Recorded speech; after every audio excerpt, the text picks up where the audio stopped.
Okay, I have some really cool news.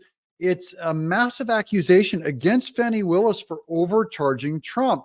Oh, this is probably from some MAGA sellout, right? No, it's from never Trumper and intellectual Andrew McCarthy. Now, I like when never Trumpers and my opponents make my case for me. I think it actually has stronger push and stronger argument because he's not just saying these things because he's a fan. He's never Trumper. And he comes out and nails Fani Willis. Here's the headline: Jenna Ellis guilty plea underscores the absurdity of DA Fani Willis's RICO case. I'm going to break down this whole article for you. Welcome to Doug in Exile. I'm Doug. This is where all the happy people are. This is good news for Trump. We're going to keep bringing you the good news until he's elected all the way in 2024. Hope you'll subscribe and join us. Again, this is on National Review by Andrew McCarthy. Willis wildly overcharged the election interference case and is now picking off some defendants on minor charges. Fulton County District Attorney Fani Willis has hyped her prosecution of Donald Trump. Ellis and 17 other affiliated with the Trump campaign as a racketeering conspiracy case called RICO. You'll hear that referenced a lot. Just remember racketeering, depicting the former president as the head of an organized crime enterprise. The throng Willis has indicted did not function as an identifiable criminal enterprise as defined in RICO, and she lacks a single criminal objective as to which she can say all 19 defendants agreed. It is not a crime, by the way, to seek to reverse an election result. Indeed, Georgia law provides for legal challenges to election outcomes. So much for all the election denial bull. None have pled guilty to the RICO conspiracy that Willis alleged in count one, the overarching offense that frames her entire prosecution. She knows better than to bring that against any of them because she'll probably lose, because there is no conspiracy.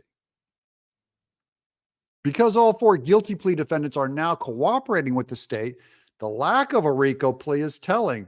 Ordinarily, prosecutors require the first cooperators in the major case to plead guilty to the other major charges, offering them sentencing leniency in exchange for their testimony against other defendants. Those kinds of pleas convince the public that there's a strong case and put pressure on other defendants to plead guilty.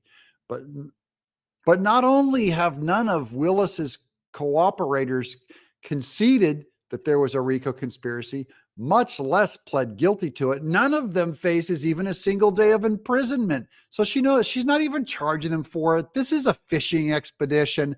She doesn't even want to slap their hands. Remember, her claim is that they are guilty of committing conspiracy. And they're like, you can go. Just rat out Trump. After the indictment, I argued that the case against Ellis should be dismissed despite the deeply flawed RICO allegation. She was charged only with Georgia crime of soliciting the commission of a crime. As Willis pled it, I believe that charge, count two of the indictment, is constitutionally infirm. Willis's theory is that Ellis and several others, Rudy Giuliani, John Eastman, and Ray Smith, committed it by petitioning the Georgia State Senate at a subcommittee hearing on December 3rd, 2020, to appoint a Trump slate of electors as an alternative to the Biden electors, whom the state did certify after Biden narrowly won the popular vote in Georgia's presidential election. The solicitation charge is untenable because A, the Constitution guarantees the right of Americans to petition the government, and B, even if Georgia legislators had wrongly appointed an alternative slate of electors, which they didn't, it would not have been a prosecutable crime. Not surprisingly then, Ellis did not plead guilty to the dubious charges against her in the indictment. Instead, to obtain a guilty plea, Willis filed a new count charging document accusing Ellis of aiding and abetting false statements in writings. This is about as trivial as it gets.